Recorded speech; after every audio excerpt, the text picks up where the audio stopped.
Thank you. We got a full house at 9 a.m. for Psi Chi Symposium this morning. Thank you all for being here. We have talks going all day long from now until about 4 o'clock with a lunch break coming up later. Psi Chi Symposium is a culmination of all the work our students have been doing over either the past full year or the past semester in the research seminars. So they really appreciate you all taking the time to come here to hear about the things that they did.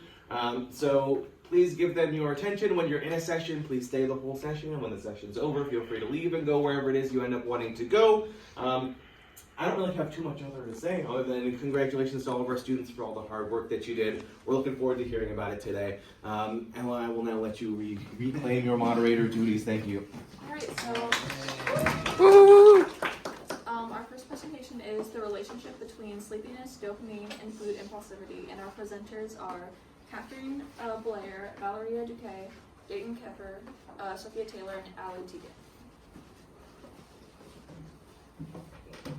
I'm going to begin by asking you all a question. How often are you tempted by the urge for a late night snack?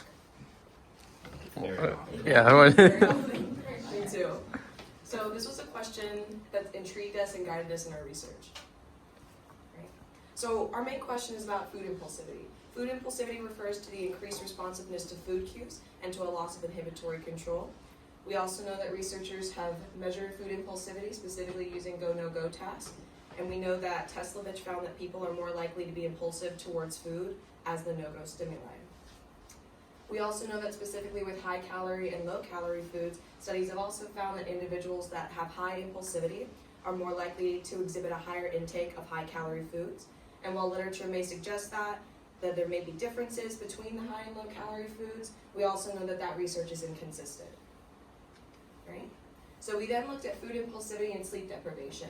We know that sleep deprivation increases impulsivity and that one's level of sleepiness correlates to high impulsivity. And that's an important distinction to make in our study because sleepiness and sleep deprivation are two completely separate measures. Total sleep deprivation refers to a night of absolutely no sleep, and sleepiness refers to just not having had enough good sleep or not enough sleep.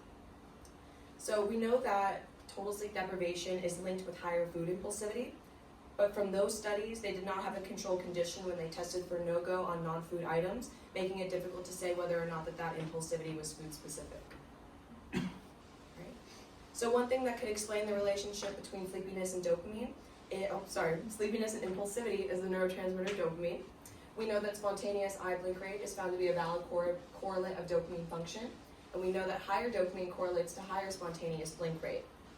We also know that total sleep deprivation and sleepiness increases the number of spontaneous eye blinks, and that spontaneity is reflective of dopamine increase.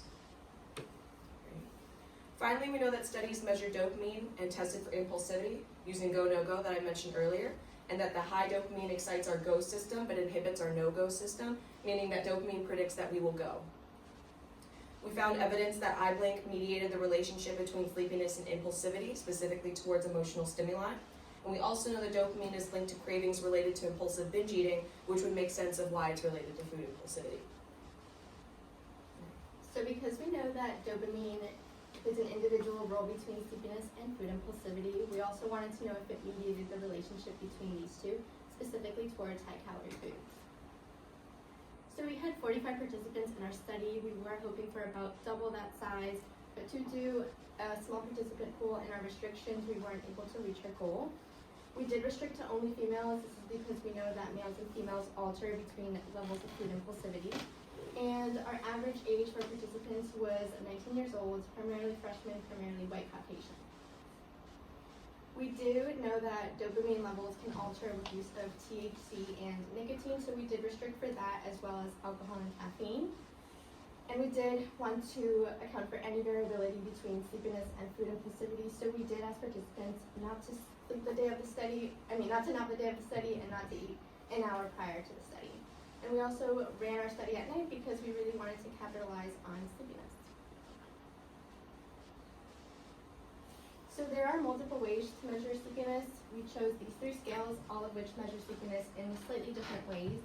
The upward sleep scale measures the chances of someone dozing off. The Karolinska sleepiness scale measures current state of sleepiness, and the chronic sleep reduction questionnaire measures how much sleep reduction someone is showing.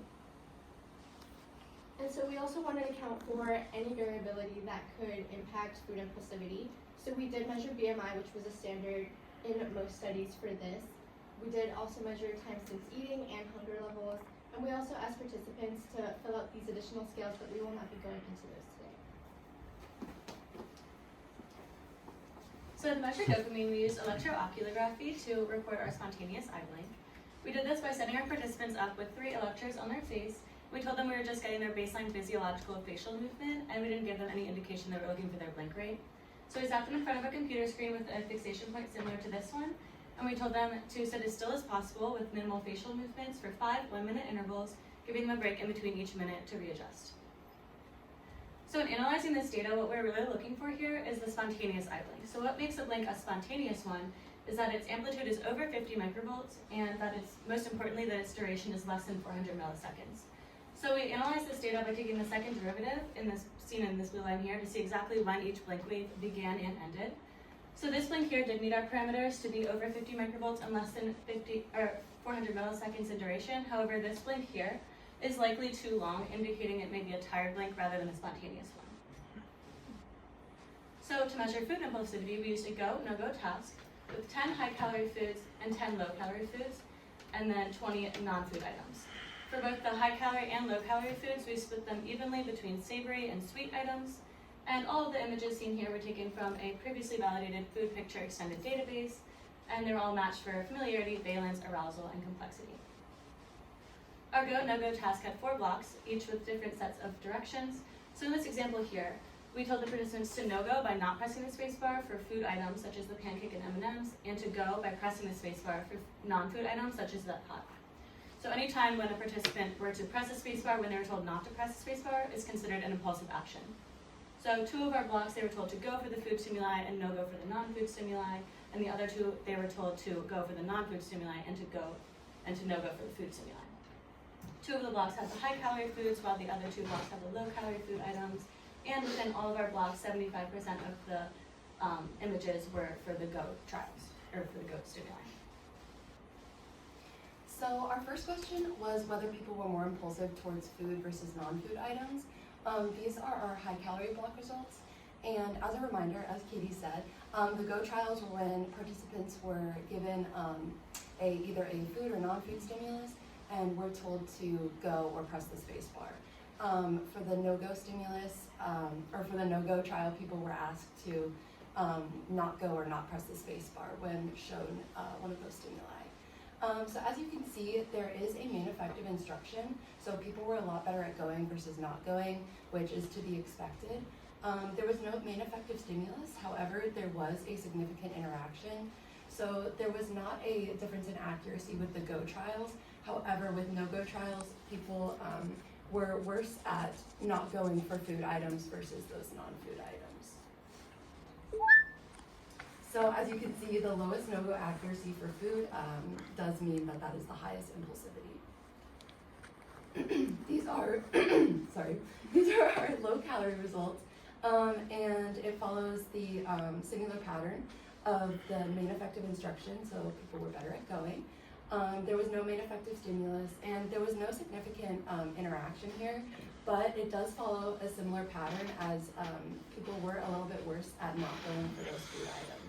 And this might have just been a power issue for us because that p-value is just above what the cutoff should be.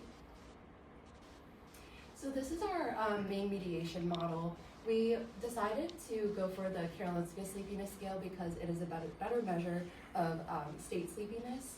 And we also decided to control for these 3 covariates. So we predicted that sleepiness would predict eye blink or dopamine, and that would in turn predict no-go accuracy or impulsivity, and that would make up that relationship between sleepiness and impulsivity. So with those 3 covariates in mind, we did get a direct effect of negative 3.03, which was significant, meaning that the sleepier somebody was, the more impulsive they were. We did not get a relationship between sleepiness and dopamine, and then dopamine and impulsivity. Those were not significant. So therefore, there was a indirect effect that was not significant, as that confidence interval is crossing 0. So for our low-calorie mediation analysis, we controlled for the same covariates. And we did not get a significant direct effect. So there was not that mediation since there was not a significant relationship to mediate. So what does this all mean? Our first research question, did we find food impulsivity? Yes, we did, and it was also consistent with previous literature, specifically towards high-calorie foods. Second question, did this impulsivity relate to sleepiness? Also yes, and also consistent with previous literature. We also extended this study by adding the non-food no-go control group, as well as focusing on general sleepiness rather than total sleep deprivation. So the blink and dopamine, we did not find a correlation of dopamine with impulsivity or sleepiness, and this was inconsistent with previous literature. We did find that correlation. Just because we didn't find dopamine as a mediator doesn't mean it doesn't exist at all, but could be actually from our methodological issues, such as underpowered, that sample size, wanted more of them, restricted to only female participants. We did look into this after this findings. We did see that dopamine levels are impacted by estrogen and progesterone, so something to keep in mind for further research. And then also methodological issues with our EOG instructions. We told participants to stay still during the blink task. Perhaps they interpreted that as complete immobilization, no moving, therefore measuring the non-spontaneous blink when we wanted the spontaneous blink. So where can we go from here? A question such as, is sleepiness a factor in impulsive eating of high-calorie food? We could add further variables such as in vivo exposure. Rather than just being in a lab with visual imagery and pushing a button, we could incorporate real food, taste, and smells to see how that impacts impulsivity. And then also the role of restrained eating. We could ask the question, does restrained eating moderate the relationship between our mentioned variables, since the literature has already found that to be a possibility. And then we just want to thank our URAS students who helped in our data collection, Ariel, Grace, Ray, and Brooke. Couldn't do it without them. And our references.